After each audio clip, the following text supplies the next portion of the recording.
الحمد للہ رب العالمین والعاقبۃ للمتقین والصلاة والسلام علی سید الانبیاء والمرسلین وعلی سید الاولین والآخرین وعلی آلہ طیبین الطاہرین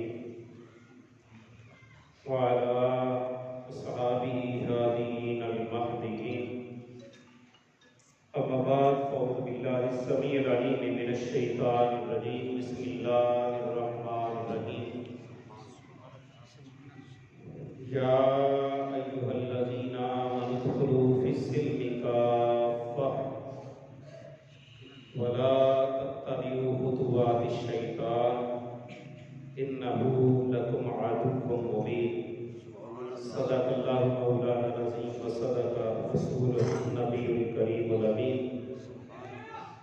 ان اللہ وملائکتہ یصلون علی النبی یا ایھا الذین آمنوا صلوا علیہ وسلموا تسلیما دوسری پڑھ لیجیے صلاۃ و سلام علیہ یا رسول اللہ وعلی آلہ وصحبہ یا رسول اللہ صلاۃ و سلام علیہ یا سیدی یا نبی اللہ وعلی آلہ وصحبہ یا سیدی یا نور اللہ آواز بلند پڑھیے صلاۃ و سلام علیہ یا سیدی یا رحمۃ للعالمین وعلی آلہ وصحبہ یا سیدی یا خاتم النبیین اللہ جل وعلا کی حمد کے بعد بے شمار درود و سلام حضور نبی پاک صاحب العلا حضور احمد مصطفیٰ جناب محمد مصطفیٰ صلی اللہ علیہ وآلہ وسلم کے حضور ناز میں پیش کرنے کے بعد قرآن مجید فرقان حمید سورہ بقرہ سے ایک آیت کریمہ تلاوت کرنے کا شرف حاصل کیا ہے۔ دعا ہے اللہ کے کائنات میری زبان پر کلمۃ الحق جاری فرمائے اور جو قابل عمل باتیں ہوں مجھے بھی اور آپ کو بھی ان پر توفیق عمل نصیب فرمائے۔ حضرات محترم، آج دسمبر کی 25 تاریخ ہے۔ یہ ہمارا 21ویں سال 2020 اس کا اختتام ہو رہا ہے۔ اس مناسبت سے میں نے آیت کریمہ کا انتخاب کیا ہے۔ آج کا دن حضرت سیدنا عیسیٰ علی نبینا علیہ السلام آپ کی پیدائش کا دن ہے اور ساتھ ہی غازی علم دین شہید رحمۃ اللہ علیہ ان کے جو وکیل تھے جنہوں نے ان کے مقدمے کی وکالت کی، بانی پاکستان حضرت قائد اعظم محمد علی جناح رحمۃ اللہ علیہ، آپ کا بھی یوم پیدائش ہے۔ اللہ تبارک و تعالیٰ نے یہ عظیم لیڈر ہمیں عطا فرمایا جس کے ذریعے سے اللہ تعالیٰ نے یہ مملکت خدا باد ہمیں عطا فرمائی۔ گو اس میں کردار اس کو حاصل کرنے کے لیے اللہ تعالیٰ کے ولیوں کا بہت زیادہ ہے، مشائخ اعظام کا بہت زیادہ ہے، علماء کرام کا بہت زیادہ ہے۔ تو جملہ پھر وہی پیر جماعت علی شاہ صاحب محدث علی پوری کا، کسی نے کہا کہ آپ نے ایک داڑھی منڈے کو جو ہے وہ اپنا امام بنا لیا ہے، تو آپ نے فرمایا نہیں، ہم مقدمہ لڑ رہے ہیں ایک ریاست حاصل کرنے کا، اس مقدمے کا وکیل ہم نے اس کو کیا ہے، جب امامت کی باری آئے گی تو یہ سید زادہ ہی آگے کھڑا ہوگا۔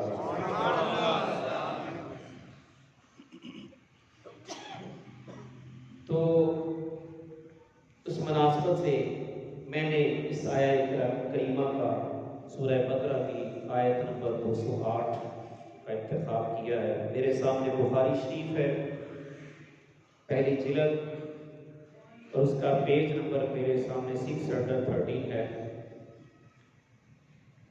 اور اس میں اس کا سہارا لوں گا قرآن کے بعد۔ میں اپنی گفتگو کو آمدن برسر مطلبست کے تحت اس نقطے پر آ رہا ہوں کہ اللہ تعالیٰ نے اس قرآن پاک کی آیت کریمہ میں ارشاد فرمایا، ایمان والو اسلام میں پورے پورے داخل ہو جائے، وَلَا تَتَّبِعُوا خُطُوَاتِ الشَّيْطَانِ، اور شیطان کے قدموں کی پیروی نہیں کرنی، اس کے نقشے قدم پر نہیں چلنا۔ إِنَّهُ لَكُمْ عَدُوٌّ مُّبِينٌ، وہ تمہارا بہت بڑا بھلا دشمن ہے۔ یہ آیت کریمہ، اس کے شان نزول جو ہے وہ متعدد ہیں، لیکن میں صرف ایک دو بیان کر کے جو ہے وہ اپنی گفتگو کو سمیٹنے کی کوشش کروں گا کہ اللہ تعالیٰ ارشاد فرما رہا ہے ایمان والوں سے کہ ایمان والوں اسلام میں پورے پورے داخل ہو۔ جس طرح مسجد کے جو اندر آپ آ گئے ہیں، اور آپ سے میں کہہ دوں کہ جو مسجد کے اندر ہیں وہ مسجد کے اندر آ جائیں، یہ کیا بات ہوئی؟ اللہ تعالیٰ ارشاد فرماتا ہے ایمان والوں سے کہ اسلام میں پورے پورے آ جاؤ، اور شیطان کے پیچھے نہیں چلنا، وہ تمہارا دشمن ہے، دشمن کی پیروی نہیں کرنی۔ چلو یہ تو ہوتا کہ جو باہر ہیں وہ مسجد میں آ جائیں، بات بڑھتی ہے، لیکن جو مسجد میں ہیں ان کو ہی کہا جا رہا ہے کہ مسجد میں آ جاؤ۔ جو پہلے ہی مسلمان ہیں اللہ ان سے فرما رہا ہے کہ اسلام میں آ جاؤ۔ اس کا مطلب یہ ہے کہ ہم ابھی پورے اسلام میں نہیں آئے تھے، اس لیے اللہ تعالیٰ نے یہ حکم صادر فرمایا۔ وہ اقبال نے کہا تھا نا، چومی گویم مسلمانم بلرزم، جب میں کہتا ہوں نا کہ میں مسلمان ہوں تو میں کام جاتا ہوں کہ اقبال تو مسلمان ہے، ذرا اپنے ڈھانچے پہ نظر تو ڈال، تو واقعی مسلمان ہے۔ اللہ کہتا ہے مسلمان ہونا جو ہے نا، کلمہ پڑھ کے مسلمان ہو جانا، یہ سمجھو کہ ایک جو ہے وہ مقتل نے قدم رکھنا ہے۔ ہاں، بڑے تم پر مصیبتوں کے انبار جو ہیں وہ تم پر ٹوٹ پڑیں گے۔ یہ تو پوچھے کوئی صحابہ سے کہ انہوں نے ایمان کی دولت کو کس طرح حاصل کیا ہے، کتنی تکلیفیں اور کتنی مصیبتیں اور صعوبتیں برداشت کر کے۔ نہیں تو آئیے نا ذرا مدینے سے لے کر کے کربلا سے لے کر کے دمشق تک، اور دمشق سے پھر مدینہ واپس۔ حضرت سیدہ زینب کی نماز پنج گانا کیا تہجد بھی قضا نہیں ہوئی۔ یہ ہے اللہ فرماتا ہے ایمان والوں اسلام میں پورے پورے آئے۔ اب اس کا شان نزول حضرت سیدنا عبداللہ بن سلام رضی اللہ تعالیٰ، یہ یہود کے بہت بڑے عالم تھے، بہت زبردست۔ جب میرے مصطفیٰ کریم صلی اللہ علیہ وسلم مکے کو چھوڑ کر کے مدینہ طیبہ تشریف لے کے آئے تو یہودیوں کو اپنی جان کے لالے پڑ گئے کہ اب سورج کے سامنے ہمارا چراغ نہیں جلے گا۔ اب اللہ کے پیارے حبیب آ گئے، ہم لوگوں سے نذرانے لیتے تھے، لوگ ہمارے ہاتھ پاؤں چومتے تھے، اب وہ اللہ کا آخری رسول آ گیا۔ نشانیاں انہوں نے توریت، زبور اور انجیل میں پڑھی ہوئی تھی مصطفیٰ کریم صلی اللہ علیہ وسلم، اور انہوں نے دیکھ کر فوراً کہہ دیا تھا کہ یہی وہ اللہ کا آخری رسول ہے۔ لیکن اب وہ نذرانے بند ہو جائیں گے، اب وہ بھگت بند ہو جائے گی، وہ ہاتھ چھونا پاؤں چھونا یہ سارا سلسلہ جو ہے وہ بند ہو جائے گا۔ انہوں نے کہا، جو ان کا سب سے بڑا عالم تھا حضرت عبداللہ بن سلام رضی اللہ، ان سے کہنے لگے، دیکھ ہم نے تیری کتنی قدر کی ہے، تیرے باپ کی کتنی قدر کرتے رہے ہیں، اور تجھے ہماری آنے والی نسلیں جو ہیں وہ بھی تمہاری غلام ہیں. مسلمانوں کا نبی آ گیا ہے مدینے میں، تو تم جا کر ان سے مقابلہ کرو، ان کو زیر کرو، تاکہ ہم باہر لوگوں کو کہیں کہ دیکھو یہ مسلمانوں کا نبی ہے، یہ تو ہمارے عالم کا مقابلہ نہیں کر سکا. لیکن ان کو پتہ نہیں تھا کہ یہ اللہ سے پڑھ کے آیا ہوا ہے. یہ کسی عام مکتب کا پڑھا ہوا نہیں ہے، یہ اللہ کا شاگرد رشید ہے، اللہ کا محبوب خاص ہے، اور اللہ تبارک و تعالیٰ کے پاس مالا اعلیٰ کی خلوتوں میں پڑھ کے آیا ہے جب جبریل کی جیت کی نہیں سکتی. یہ اس وقت کا پڑھا ہوا ہے. اب جب عبداللہ بن سلام کہتے ہیں میرے ساتھ ایک پوری جماعت تھی، حسین حزیر رضی اللہ عنہ یہ سارے ان کے ساتھ تھے، اور انہوں نے اپنے ذہن میں 100 سوال ترتیب دیا تھا. میں یہ پوچھوں گا، یہ پوچھوں گا، اس کا جواب دے دیا تو یہ کہوں گا، یہ دے دیا تو پھر ادھر سے پکوں گا، اگر ادھر سے حل ہو گیا مسئلہ تو پھر یہ بار کر دوں گا، یہ کر دوں گا. 100 سوال لے کر میرے مصطفی کریم صلی اللہ علیہ وسلم کے پاس ہے تو حضور صحابہ سے کچھ گفتگو فرما رہے ہیں. حضور اس وقت صحابہ سے ابتدائی تقریر ہو رہی ہے. نبی پاک صلی اللہ علیہ وسلم ارشاد کیا فرما رہے تھے؟ آپ نے ارشاد فرمایا جو تم سے تعلق توڑے نا اس کے ساتھ جوڑو، جو تم پر ظلم کرے اسے معاف کر دو، اللہ اکبر، جو تمہیں محروم کرے اسے جھولیاں بھر بھر دے دو. نبی پاک صلی اللہ علیہ وسلم یہ گفتگو فرما رہے تھے. عبداللہ بن سلام کہتے ہیں میں بھی ایک نکر میں بیٹھ گیا اور سنتا رہا. جب گفتگو میرے مصطفی کریم صلی اللہ علیہ وسلم نے سمیٹی تو حضور سید عالم صلی اللہ علیہ وسلم کے قریب ہوئے. میرے مصطفی کریم صلی اللہ علیہ وسلم نے ارشاد فرمایا عبداللہ کیسے آئے ہو؟ کیسے آئے ہو؟ کہنے لگے آپ کا غلام بننے آیا، آپ کا غلام بننے آیا. نبی پاک صلی اللہ علیہ وسلم نے کلمہ پڑھایا، مسلمان ہو گئے. باہر یہودی کھڑے تھے اس انتظار میں کہ ہم کہیں گے ہمارا ابھی مناظر باہر آئے گا، ہمارا جو ہے وہ بڑا زبردست عالم ہے، وہ باہر آئے گا اور آ کر ہمیں بتائے گا کہ مسلمانوں کے نبی کو تو میرا پہلے معاذ اللہ سوال کا جواب ہی نہیں آیا، تو میں نے دوسرے کیا سوال کرنے تھے. اب جب باہر آئے نا تو انہوں نے کہا عبداللہ تو نے کیا کیا؟ بھئی کیا ہوا؟ کہا ہماری ناک کٹوا دی. ارے تو آیا تھا ان کو زیر کرنے کے لیے، تو یہ کیا ہوا؟ کوئی سوال تم نے کیا ہوتا، انہوں نے جواب نہ دیا ہوتا، یا انہوں نے کیا ہوتا تجھے جواب نہ آتا، ہم سمجھتے ہار گیا ہے ہمارا مناظر اس لیے ان کا غلام بن گیا، تو نے کوئی سوال بھی نہیں کیا. کہا سوال کی گنجائش ہی نہیں، سوال کی گنجائش ہی نہیں. بھئی کیوں؟ کہا وہ چہرہ ہی اتنا سونا، اس کو دیکھتے ہی تیریاں تک کے علاوہ میں مرید ہو. کروں کیا؟ اب وہاں پر سوال کی گنجائش ہی نہیں بنتی، میں سوال کیا کرتا؟ ارے اللہ تعالیٰ نے اتنی مخلوق کو پیدا کیا، اتنی مخلوق پیدا کی اور کرے گا، لیکن واحد وہ خدا ہے جو اس کو بنا کر پھر اس کا شہدائی ہو گیا. وہ تو خدا ہو کے کہتا ہے قد نرا تقلب وجهك في السماء، حبیب جی چاہتا ہے ہر وقت تیرا چہرہ ہی دیکھتا رہوں، ہر وقت تجھے ہی دیکھتا رہوں. وہ خدا ہو کر اس کی صورت سے جو ہے وہ اپنی آنکھیں اپنی نظریں نہیں ہٹاتا، تو میں تو بندہ ہوں، میری اوقات کیا ہے؟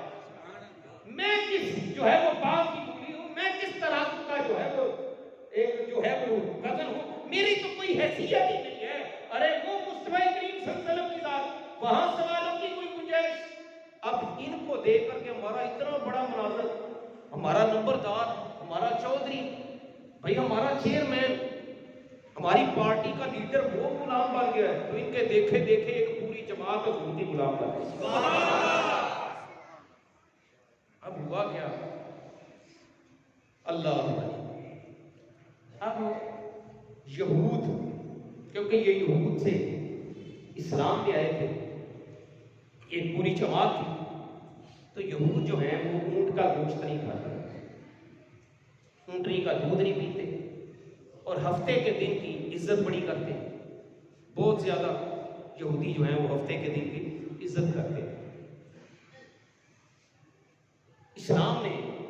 منع بھی نہیں کیا کہ ان کا کوئی گوشت نہ بھی کھائے تو گناہ گار نہیں ہے. ہم میں سے کئی اتنے ہوں گے جنہوں نے آج تک چکھا بھی نہیں ہوگا, لیکن گناہ نہیں ہے. یہ نہیں کہ یہ کھائیں گے تو پھر ہی مسلمان ہیں. انہوں نے کہا چلو ٹھیک ہے, یہ کون سا اسلام نے منع کیا ہے بھئی, میں نے بچپن سے ہی جس معاشرے میں آنکھ کھولی ہے انہوں نے ان کا گوشت کھایا نہیں, ان کا دودھ پیا نہیں, تو میں بھی نہیں پیتا نہ کھاتا ہوں. اب جب یہ بات میرے مصطفیٰ کو پتہ چلی, نبی پاک صلی اللہ علیہ وسلم نے ارشاد فرمایا اور کوئی کھائے نہ کھائے اور کوئی پیے نہ پیے, دودھ اس کا اونٹ نہیں, تمہیں اونٹ کا گوشت بھی کھانا ہوگا اور تمہیں جو ہے وہ اس کا جو ہے اونٹنی کا دودھ بھی پینا ہوگا. تمہارے لیے ضروری ہے.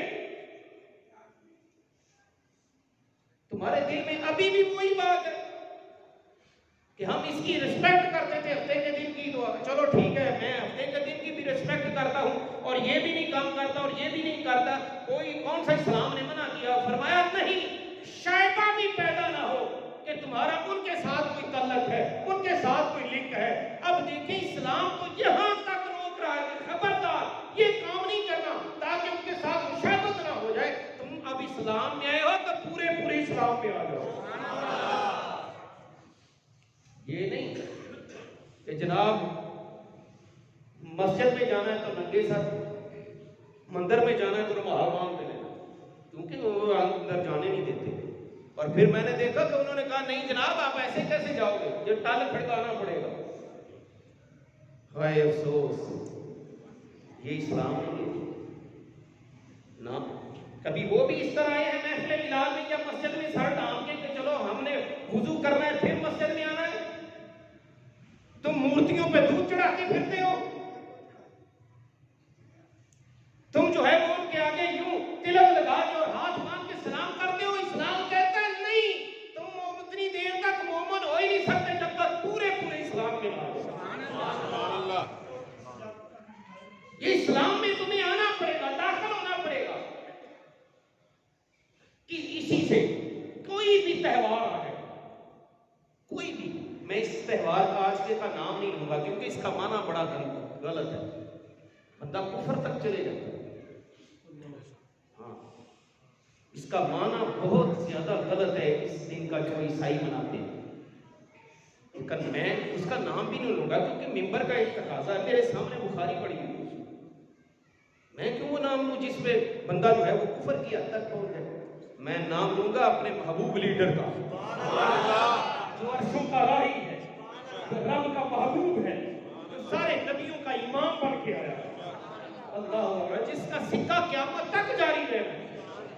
میرے مصطفیٰ کریم صلی اللہ علیہ وسلم نے ارشاد فرمایا جب میں آ گیا ہوں بس. حضرت فاروق اعظم رضی اللہ تعالیٰ کو تریت کے برکت ملے تھے. تریت اللہ کی برگزیدہ کتابوں میں سے ایک کتاب ہے, 4 کتابوں میں سے تریت, زبور, انجیل, قرآن, ان میں سے تریت شریف کو کچھ برکت ملے. آپ نے پکڑے اور آ کر پڑھنا شروع کر دیا. حضور صلی اللہ علیہ وسلم کے دربار میں بیٹھے, سرکار نے یوں دیکھا کہ تریت پڑھ رہے ہیں عمر. میرے مصطفیٰ کریم صلی اللہ علیہ وسلم کا رنگ سرخ ہو گیا. حضرت ابو بکر صدیق نے یوں دیکھا کہ سرکار کو غصہ آیا. آپ نے یوں کونی مار کے فرمایا عمر ادھر بھی تو دیکھو, تم کیا کر رہے ہو, ادھر بھی تو دیکھو. اور انہوں نے فوراً بند کیا اور کہا رضیت باللہ ربا وبالاسلام دینا وبمحمد نبی و رسولا, اور گھٹنوں کے بل ہو گئے, یوں گھٹنے نیچے لگا کے یوں کھڑے ہو کر کہہ رہے ہیں رضیت باللہ ربا وبالاسلام دینا وبمحمد نبی و رسولا. میرے مصطفیٰ کریم صلی اللہ علیہ وسلم کا غصہ ٹھنڈا ہوا. فرمایا عمر یہ کیا ہے؟ عرض کیا سنا یہ تریت کے برکت ہے. فرمایا جس نبی پر اللہ کی قسم یہ تریت نازل ہوئی ہے نا, اگر اس وقت وہ آ جائے تو تمہیں اس کے پاس جانے کی ضرورت نہیں, میرے پاس آؤ گے میرے قدم. اور تم یہ جائے کہ میرے ہوتے ہوئے اور قرآن کے ہوتے ہوئے تریت پڑھتے ہو. ہمارے کتنے مسلمان ہیں کہ ہم دعا مانگنے جا رہے ہیں, اگر دعا ہو رہی ہے اس کے جو ہے وہ چرچ میں ان کے میں دعا ہو رہی ہے, آج دعا میں شامل ہے, دعا میں کون سا ہے؟ اسلام تو یہاں تک منع کرتا ہے. فرمایا سن لو میرے صحابہ, دستار باندھنا یہ مسلمان کا وقار ہے. اور نبی پاک صلی اللہ علیہ وسلم نے ارشاد فرمایا یہ عربوں کا تاج ہے. ان کا اربوں کا تاج ہے، اور فرمایا جب تک وہ تاج پہنے رکھیں گے ان کا وقار پوری دنیا میں رہے گا، اور جب یہ اتار دیں گے پھر ذلیل ہو جائیں گے۔ اور خدا کی قسم جب تک عربوں نے یہ تاج پہنے رکھا تھا وہ بات کرتے تھے تو پورا کفر کانپتا تھا، اور جب سے اتار دیا اب وہ خود ان کے غلام ہو کے رہ گئے۔ ہاں ان کے غلام ہو کے رہ گئے۔ میرے مصطفیٰ کریم صلی اللہ علیہ وسلم نے ارشاد فرمایا اچھا اب یہود بھی باندھتے تھے ادھر مسلمان بھی باندھتے ہیں، فرمایا اچھا وہ یہود بھی باندھتے ہیں اور ہم بھی باندھتے ہیں، ہمارے اور ان کے دستار باندھنے میں فرق ہو۔ اسلام دیکھو کتنا با حیا دین ہے۔ ہاں یا رسول اللہ کیا فرمایا؟ وہ بغیر ٹوپی کے باندھتے ہیں، ہم ٹوپی کے اوپر باندھیں گے تاکہ پتہ چلے کہ محمد عربی کے ہوئے۔ فرمایا ہمارا اور ان کا اتحاد ٹوپی کرے گی، وہ ٹوپی کے بغیر باندھتے ہیں، جو میرا غلام ہوگا وہ ٹوپی کے اوپر باندھے تاکہ ان کے ساتھ مشابہت نہ ہو۔ اور پھر یہود بھی داڑھیاں رکھتے تھے، ادھر مسلمانوں کی بھی داڑھیاں تھیں۔ میرے مصطفیٰ نے فرمایا داڑھی میں بھی ان سے مشابہت نہیں کرنا۔ ہائے ہائے ہائے ہائے، حضور نے ارشاد فرمایا داڑھی میں بھی ان کی مشابہت نہ ہو۔ داڑھیاں تو سکھ بھی رکھتے ہیں، ہندو بھی رکھتے ہیں، اور ادھر مسلمانوں کی بھی ہے۔ یہ وہی بات ہے جب مسیلمہ کذاب کے ساتھ جنگ ہو رہی تھی، دور صدیقی تھا، تو سیدنا خالد بن ولید رضی اللہ تعالیٰ عنہ چیف آف کمانڈ تھے۔ ہاں انہوں نے کہا حضرت اب ہم کیا کریں، ان کی بھی مسجدیں ہماری بھی مسجدیں، وہ بھی قرآن پڑھتے ہیں ہم بھی قرآن پڑھتے ہیں، اذانیں وہ بھی کہتے ہیں ہم بھی کہتے ہیں، جب جنگ ہوتی ہے تو نعرہ تکبیر وہ بھی لگاتے ہیں ہم بھی لگاتے ہیں، لیکن سمجھ نہیں آ رہی محمدی فوجی کون سے ہیں اور مسیلمہ کذاب لعنتی کے فوجی کون سے ہیں۔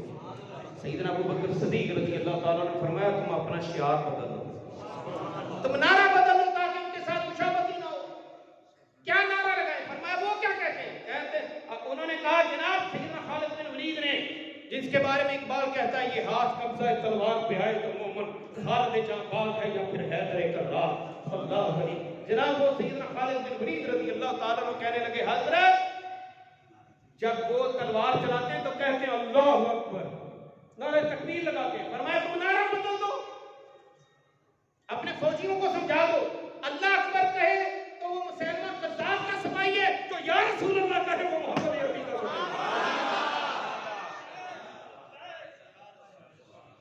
فرمایا جو یا رسول اللہ کہے گا وہ محمد عربی کا سمائی ہے۔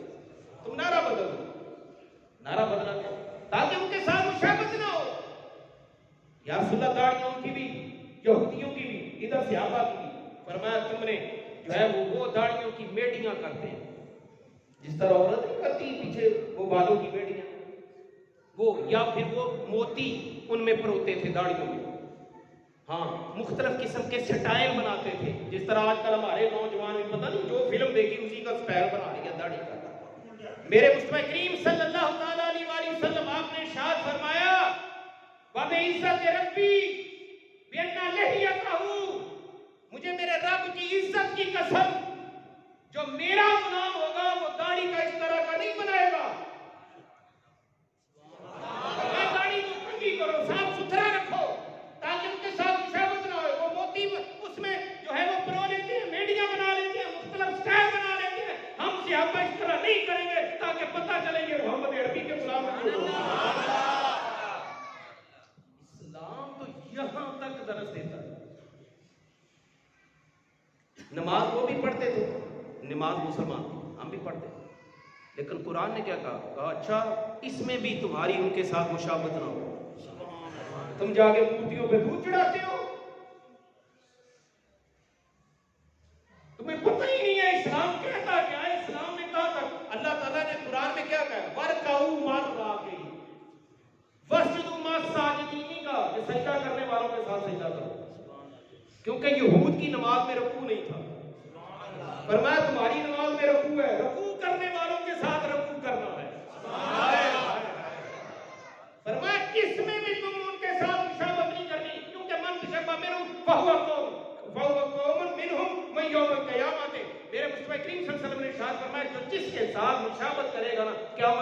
اسی کے ساتھ اٹھایا، اسی کے ساتھ.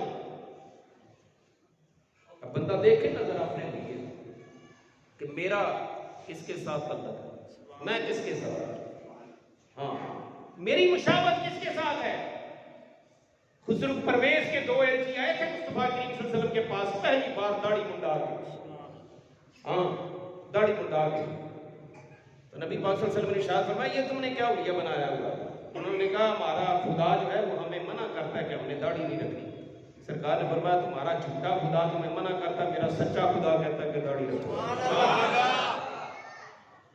اور نبی پاک صلی اللہ علیہ وسلم نے ارشاد فرمایا وہ اللہ کے فرشتے جنہوں نے رب کا عرش اٹھایا ہوا ہے، اللہ کا عرش انہوں نے اپنی ہتھیلیوں پہ اٹھایا ہوا ہے، جب سے پیدا ہوئے تب سے لے کر اور پتہ نہیں کب تک اٹھائے رکھا انہوں نے، اور اللہ کی حمد بول رہے ہیں. فرمایا جو مرد مسلمان داڑھی رکھتا ہے نا، نبی پاک صلی اللہ علیہ وسلم نے ارشاد فرمایا اس کے لیے وہ دعا کرتے ہیں یا اللہ اس کو اور زینت عطا فرما. مجھے یہاں پر ایک بات یاد آئی ہے. اب مجھے بتاؤ آپ اس وقت آپ کسی سرکاری ادارے میں چلے جائیں، ڈی سی کے سامنے، اے سی کے سامنے یا کسی فوجی افسر کے سامنے، آفس کا جو باہر پین ہے نا وہ کہے گا ماسک لگا کے، کیا کہے گا ماسک، اس کے بغیر تم اندر نہیں جا سکتے. یار یہ دنیا کا ایک افسر تمہیں بغیر ماسک کے اپنے سامنے کھڑا نہیں ہونے دیتا، تو قیامت کے دن مصطفیٰ کے سامنے بغیر داڑھی کے کیسے کھڑے ہو جاؤ گے؟ وہاں پر پھر کون سا چہرہ لے کے مصطفیٰ کریم صلی اللہ علیہ وسلم کے پاس جائیں گے؟ ہاں معافی دے دو میرے مصطفیٰ کریم صلی اللہ علیہ وسلم، آپ نے ارشاد فرمایا داڑھیوں کو معافی دو. آج تو ہم اور پھر ہم پتہ کیا کہتے ہیں، ہم کہتے ہیں اللہ غنی، ہم پکے عاشق رسول. نہیں، ہم حال ہمارا پتہ کیا ہے، حال ہمارا یہ ہے شادی ہو رہی ہے بھائی کی، بیٹے کی، دوست کی، اس پہ ڈانسریں ڈانس کر رہی ہیں، اور جو دوست پیسے نہ ان پہ بارے تو وہ دوست ناراض ہو جاتا ہے، یار تمہیں میں نے دعوت دی تھی تو تم نے یہ کیا کیا، تم نے یہ کیا کیا یار، تم آئے تھے اور صرف کھانا کھانے آئے تھے، تم نے یہ، اور دیکھو سارے دوست ان پہ جو ہے وہ پیسوں کی برسات کر رہے ہیں اور تم کیا کر رہے ہو. افسوس. اور پھر ہم پتہ کیا کہتے ہیں، ہم عاشق رسول ہیں، ہم عاشق رسول ہیں. شادی بیٹی کی ہو یا بیٹے کی، کام اس پہ یزید والا ہے. بھئی یزید یہی تو کام کرتا تھا نا، وہ مجرے کرواتا تھا اور اس نے اجازت دی ہوئی تھی مجروں کی، کنجریوں کی اور کنجروں کی اور خنزیروں کی اور بندروں کی، وہ لڑائیاں کرواتا تھا. فرمایا وہ کام تو سارا سال اور ہر شادی اور غمی پہ وہ یزید والے کرے، اور چاہتا ہے میرا نام حسین کے غلاموں میں لکھا جائے. نہیں، حسین کے غلاموں میں ایسے نہیں نام لکھا جائے گا. حسین کے غلاموں میں تب نام لکھا جائے گا کہا میرے بیٹے کی شادی ہے، میری بیٹی کی شادی ہے، حضرت صاحب نہیں میں نے محفل میلاد کروانی ہے تاکہ پتہ چلے حضور کے غلاموں سے. وہ جتنا میں نے ان بغیرتوں پہ خرچہ کرنا ہے نا، میں نبی پاک صلی اللہ علیہ وسلم کے نام پہ کرتا ہوں. راضی ہو جائیں گے، سرکار راضی ہو گئے تو پھر رب بھی راضی ہو جائے. اللہ تعالیٰ ارشاد فرماتا ہے ایمان لائے تو پھر پورا پورا ایمان لاؤ.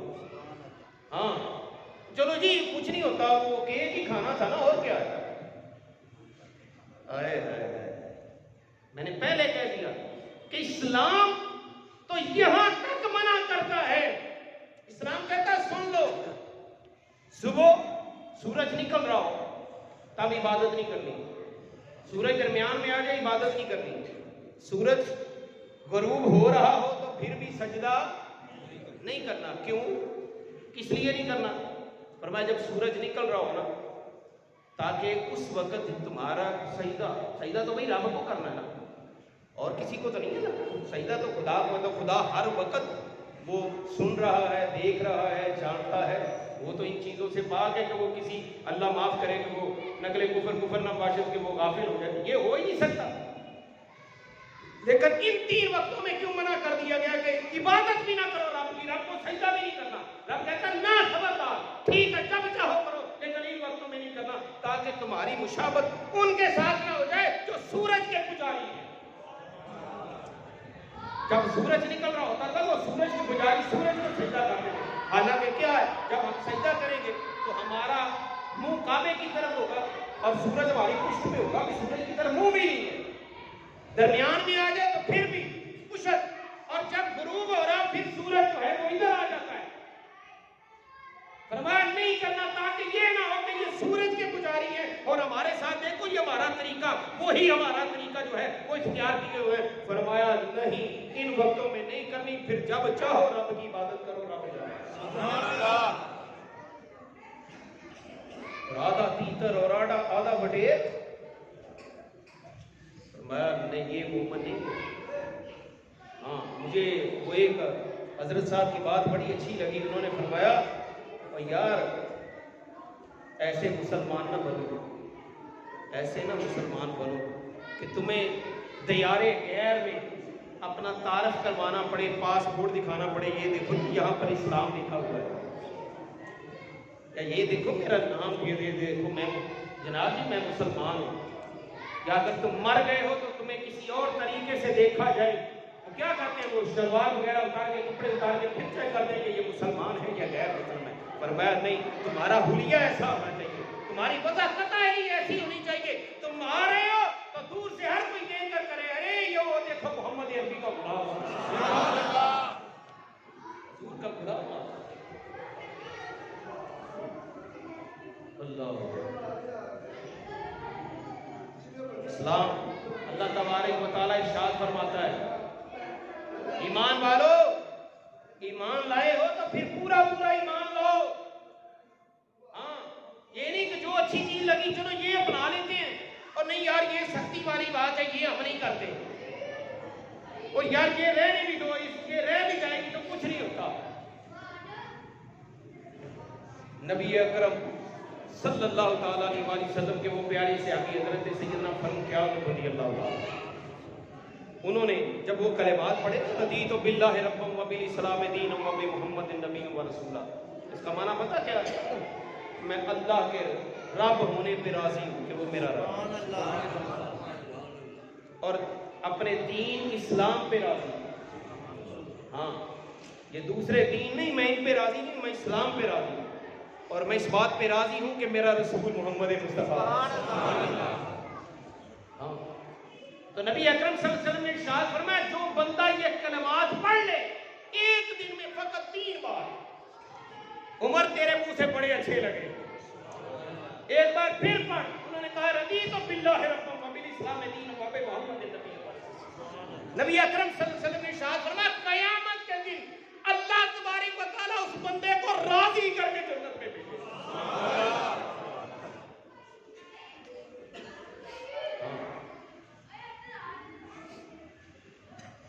یہ غیروں کے تہوار، یہ غیروں کے طریقے اپنانا اور پھر کہیں کہ ہم نبی پاک صلی اللہ علیہ وسلم کی شفاعت کے حقدار ہیں، قیامت کے دن نبی پاک صلی اللہ علیہ وسلم ہمیں بخشوا لیں گے، سرکار کی رحمت لا محدود اور لا متناہی۔ لیکن یار وہ جو دین دے کے گئے انہوں نے اگر یہ پوچھ لیا، اور میرے چاچے نے تو اپنا کلیجہ بھی نکلوا لیا تھا، ان کی تو لاش کا مسئلہ کر دیا گیا، ان کی آنکھیں نکال لی گئی، ناک کان ہونٹ کاٹ دیے گئے، مجھے پتھر مارے لوگوں نے، میرے دانت شہید ہو گیا، میرا ہونٹ پھٹ گیا، ارے میرا خون نکل آیا، لوگوں نے اتنے پتھر مارے کہ میرے نالین کا خون چلے گیا تھا، میرے نواسے نے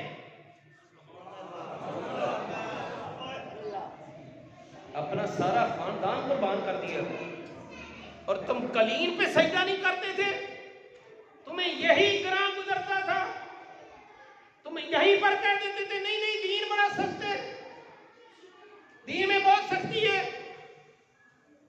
شادی پہ باپ بیٹھا ہوتا ہے، ماموں وہاں پہ ہوتا ہے، بڑا بھائی وہاں پہ ہوتا ہے، اور رشتے دار ہوتے ہیں وہاں پہ، جب بیٹی ننگے سر ناچ رہی ہوتی ہے اور مووی بنانے والا مووی بنا رہا ہوتا ہے، اور پھر ہم کہتے ہیں معاشرے اصول ہے۔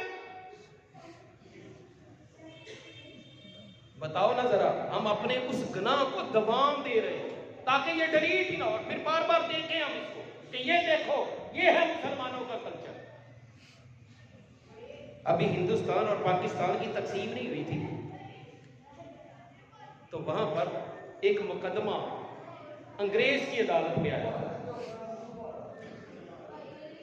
پلاٹ تھا تو اس کا ہندو کہتے تھے یہ ہمارا ہے اور مسلمان کہتے تھے ہمارا ہے۔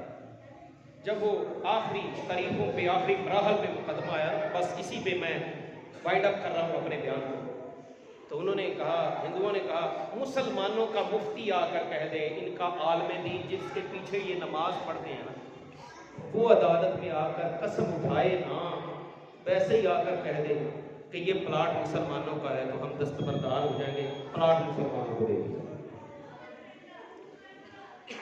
مسلمان خوش تھے کہ بھئی ہمارے امام صاحب ہیں تو وہ ان کو بتائیں گے کہ ہم نے یہاں پر جو ہے یہ مسجد یا مدرسہ یا جو بھی ہے اس کے لیے تم کہو۔ ہندو پریشان ہو گئے بھی تم نے یہ کیا کر دیا، بھئی وہ تو ان کا امام ہے، اس نے تو کہہ دینا ہے۔ اور انتخاب ہوا اس علاقے کے مفتی تھے الہی بخش رحمۃ اللہ علیہ، ان کا انتخاب ہوا۔ جب وہ گئے نا عدالت میں تو جج انگریز نے پوچھا بتائیے مولانا یہ پلاٹ کا معاملہ ہے اور تمہارے اوپر قسم آ گئی ہے، تو مولانا نے کہا واللہ باللہ تاللہ، 3 قسمیں اٹھا کر کہا میں اللہ اور اس کے رسول کو حاضر ناظر جان کے کہتا ہوں کہ یہ پلاٹ ہندوؤں کا ہے، مسلمانوں کا نہیں۔ انگریز نے فیصلہ دے دیا، مسلمان سر جھکائے باہر آ گئے۔ لیکن اس وقت جو انگریز نے نیچے ریمارکس دیے نا، جو کمنٹس اپنے دیے تھے، اس نے کہا سن لو ہندوستان والوں، یہ مقدمہ بظاہر مسلمان ہار گئے ہیں لیکن اسلام جیت گیا ہے، اسلام جیت گیا ہے۔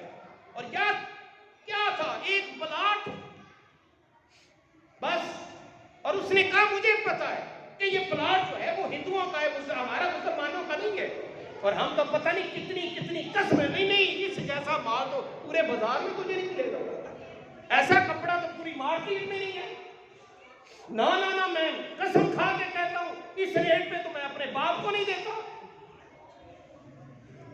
پھر کہتے ہیں ہمیں عاشق رسول ہے،